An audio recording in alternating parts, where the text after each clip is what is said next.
So just a couple more mods to this Harbor Freight press. I think I'm done, and I'm done modding it, and then I think of something else, and then I do something else.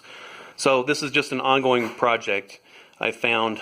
So this foot pedal mount's been great. Of course, this metal I bent in the finger press, the Swag Off-Road finger press brake, and it worked like a charm, and then just welded that up.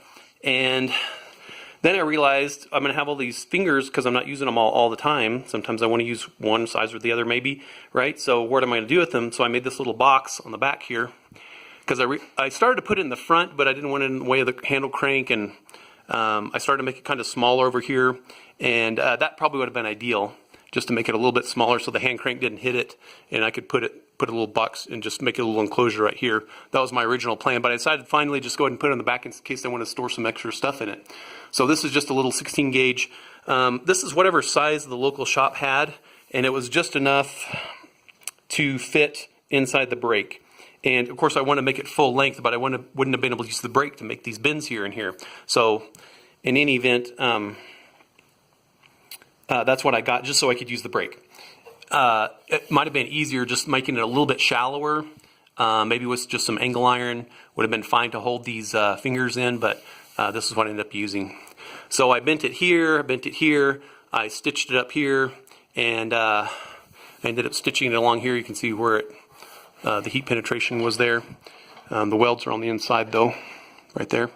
And this is welded on the inside, and I just kind of ground this off so it's smooth, there's no sharp edges. And then I just stitched it on the outside because I was burning through, even with my MIG welder set pretty dang low.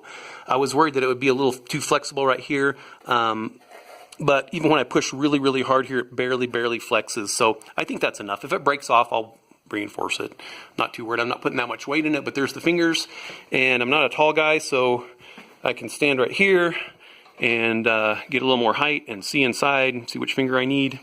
And yeah, so I don't know what else I might store there, but there might be other things.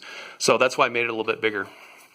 So I'm pretty happy about that. And then the other thing was I realized, what if I want to use my press again as a regular shop press instead of a press brake, instead of a brake? So what I did was I just welded these little pieces down here.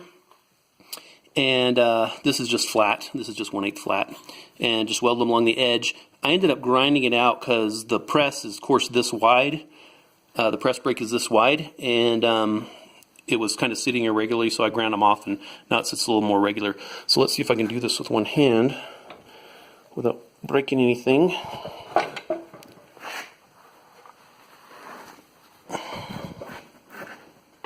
Oh, this thing is not light. Okay.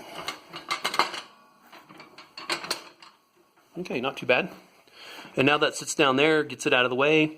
Now I can use my press as a regular press.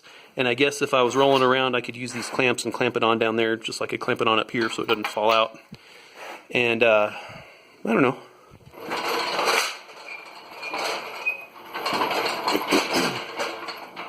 It doesn't seem to go anywhere. Just kind of sits there. But now it's not taking up space on one of my garage benches, which are already full of junk anyway. So, and it's kind of stored out of the way, but it's right there where I can grab it easy. So sweet, pretty happy with that.